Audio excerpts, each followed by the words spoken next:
வணக்கம். மூன் செய்திகளுக்காக ஸ்ரீதேவி. இன்றைய முதன்மை செய்திகள்.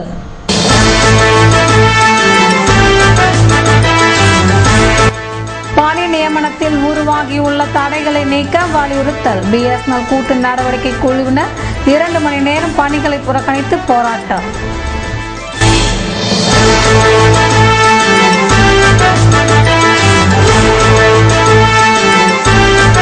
இரவு காட்சி முடியும் வரை சிற்றுண்டி உணவகங்களை நடத்த அனுமதிக்க வேண்டும். முன்னாள் சட்டமன்ற உறுப்பினர் சிவா தலைமையில் உணவக உரிமையாளர்கள் காவல் கண்காணிப்பாளரிடம் மனு.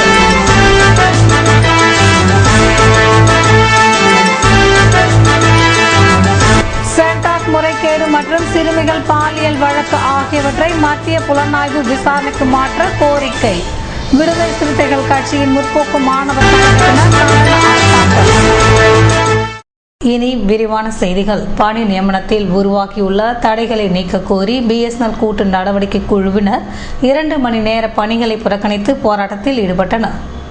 1 மாத ஊதியத்தை போனஸாக வழங்க வேண்டும். பரிவு அடிப்படையிலான பணி நியமனத்தில் உருவாக்கியுள்ள தடைகளை நீக்க வேண்டும். கால தாமதமின்றி ஊழியர்களின் கேடர் பெயர் மாற்றங்களை செய்ய வேண்டும். ஓய்வூதியம் மாற்றி அமைக்கப்பட வேண்டும் என்பன உள்ளிட்ட பல்வேறு கோரிக்கைகளை வலியுறுத்தி BSNL கூட்டு நடவடிக்கை குழுவினர் பல கட்ட போராட்டங்களை நடத்தி வருகின்றனர். அதன் ஒரு பகுதியாக இன்று காலை 11 மணி முதல் 1 மணி வரை 2 மணி நேரம் வெளிநடப்பு செய்து போராட்டத்தில் ஈடுபட்டனர். இந்த போராட்டத்தினால் BSNL பணிகள் பாதிக்கப்பட்டன. இரவு காட்சி முடியும் வரை சிற்றுண்டி உணவகங்களை நடத்த அனுமதிக்க வேண்டும் என முன்னாள் சட்டமன்ற உறுப்பினர் சிவா தலைமையில் உணவக உரிமையாளர்கள் காவல் கண்காணிப்பாளரிடம் மனு அளித்தனர். புதுவையில் குற்ற செயல்களை குறைக்கும் நோக்கில் இரவு நேர கடைகளை 11 மணிக்கு மேல் திறக்கக்கூடாது என காவல்துறை உத்தரவிட்டுள்ளது.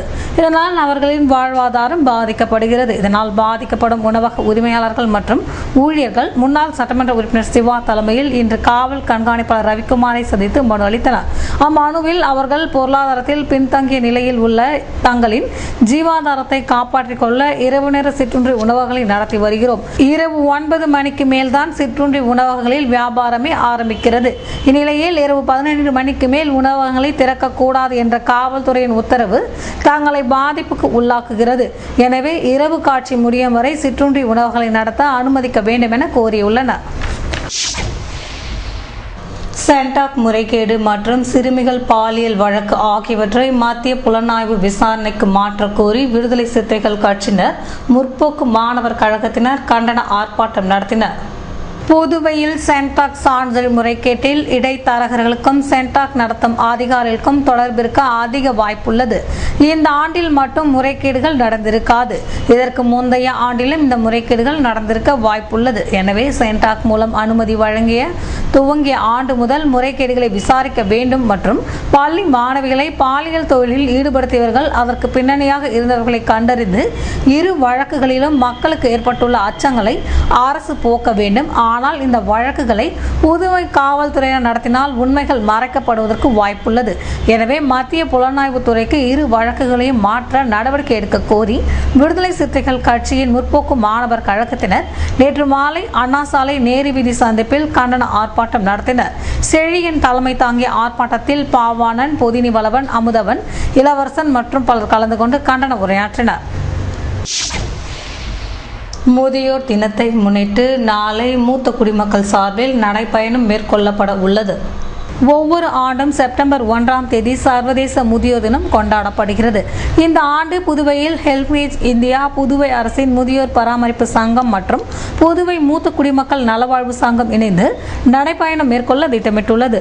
புதுவை பிருந்தாவனம் பான்கேர் அலுவலகத்தில் இருந்து புறப்படும் இந்த நடைபயணம் கடற்கரை சாலை காந்தி சிலை அருகே முடிவடைகிறது. இதில் சுமார் 500 முதியோர்களும் 100 மாணவர்களும் கலந்து கொள்கின்றனர். நடைபயணத்தில் புதுவை மூத்த குடிமக்கள் நல சங்க தலைவர் SV ஐயர், பான்கேர் செயலாளர் ஸ்ரீதரன் மற்றும் பலர் கலந்து கொள்கின்றனர். இத்தகவல்களை ஹெல்பேஜ் இந்தியா திட்ட தலைவர் சீனுகோபால் ராமலிங்கம் இன்று செய்தியாளரிடம் தெரிவித்தார். விளம்பர இடைவெளிக்கு பிறகு செய்திகள் தொடரும்.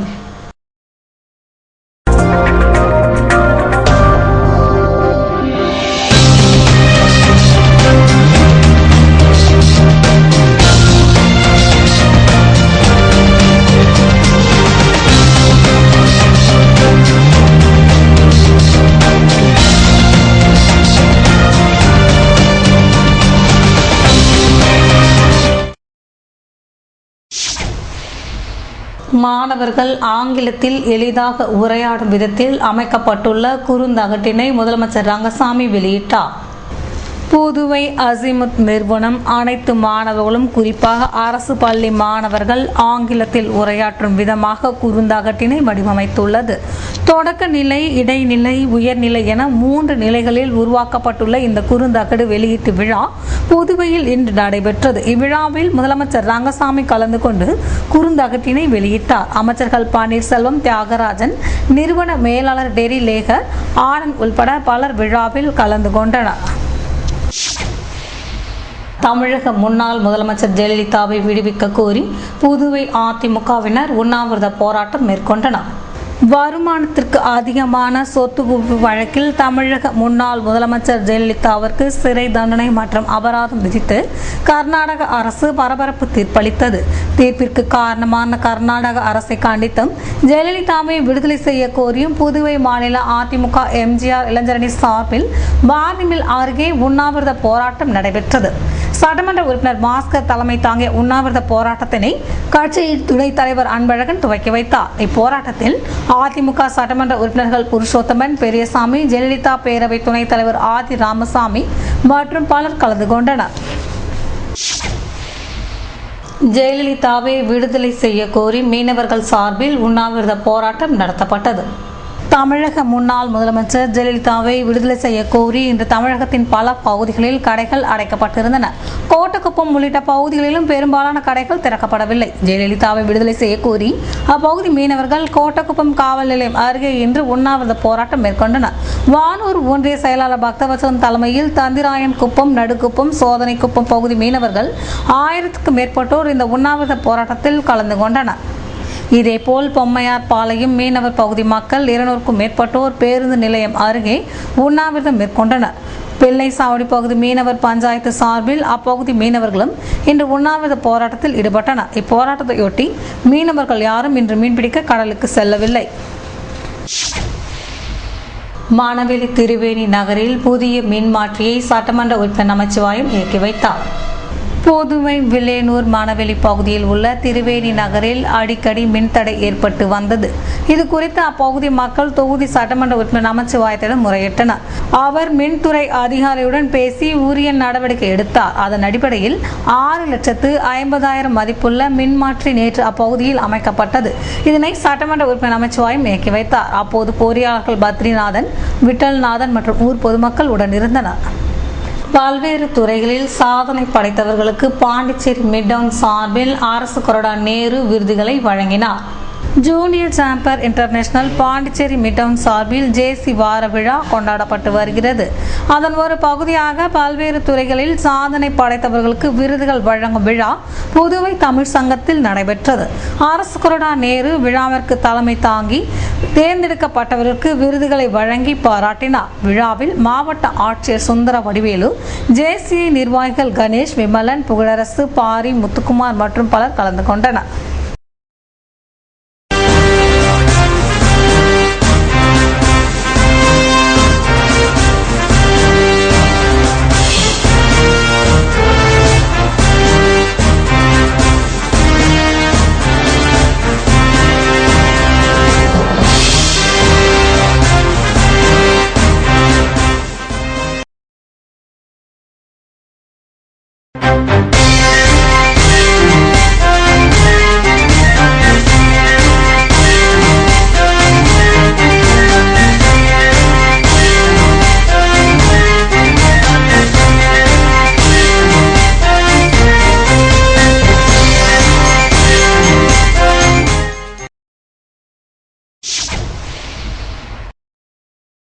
இன்றைய தங்கம் வெள்ளி விலை விபரம் வழங்குவோர் ஏவிஆர் ஸ்வர்ண மஹாலின் நவீன மங்கையின் நவநாகரீக நகைகள்.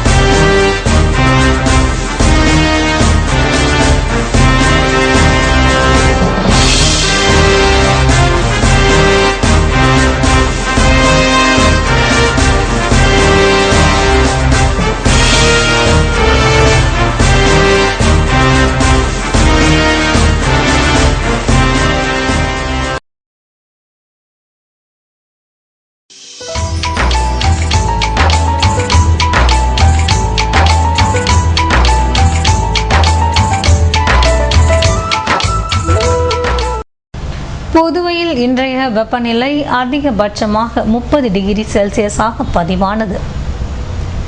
நாளைய வானிலை 31 டிகிரி செல்சியஸாக காணப்படுவதுடன் வானம் மேகமூட்டத்துடன் தென்படும் என வானிலை மையம் தெரிவித்துள்ளது.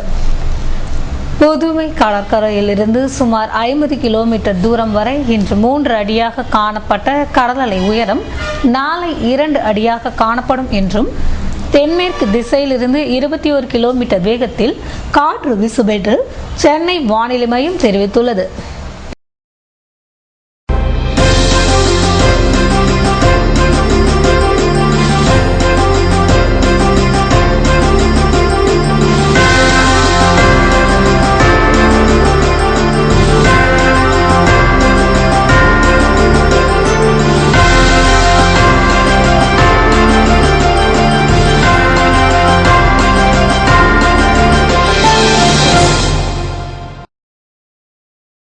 மீண்டும் இன்றைய முதன்மை செய்திகள்.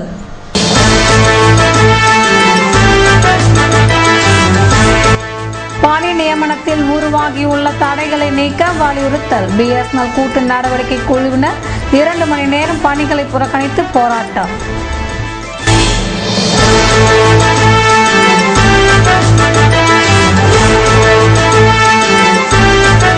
இரவு காட்சி முடியும் வரை சிற்றுண்டி உணவகங்களை நடத்த அனுமதிக்க வேண்டும். முன்னாள் சட்டமன்ற உறுப்பினர் சிவா தலைமையில் உணவக உரிமையாளர்கள் காவல் கண்காணிப்பாளரிடம் மனு.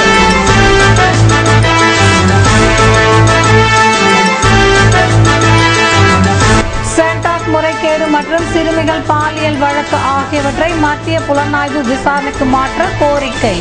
விடுதலை சிறுத்தைகள் கட்சியின் முற்போக்கு மாணவர் கழகத்தினர். இத்துடன் செய்திகள் நிறைவடைந்தன. வணக்கம்.